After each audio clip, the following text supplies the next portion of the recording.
Hi everyone, I'm Kirit Jasani. Today I'm going to talk about Facebook reviews and recommendations.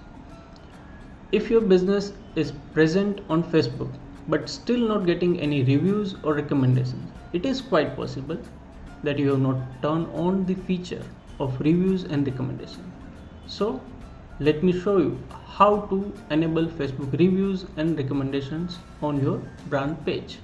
Let's go to the screen. Welcome to Bonzer Bytes Facebook page. On the left hand side of the page you can see reviews tab is not appearing.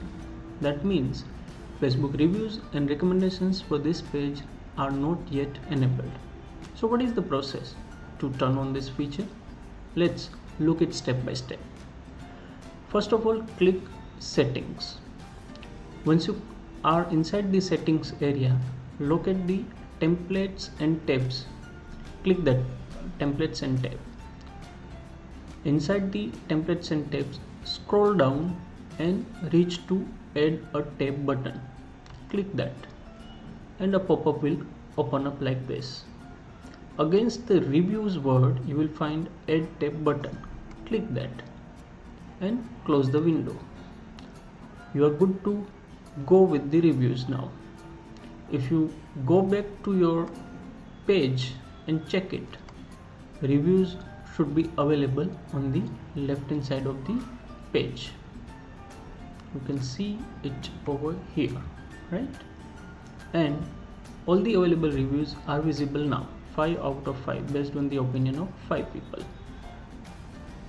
Now reviews are visible, but you are not happy with the position of reviews because it is almost on the bottom part of the left hand side menu. So repositioning is also possible. For that again you need to click settings. Inside the settings again you have to go to templates and tabs.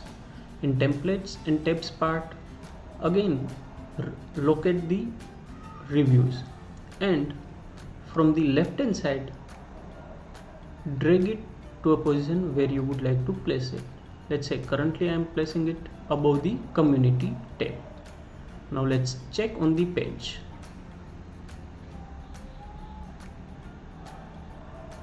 Yes, the location has been changed.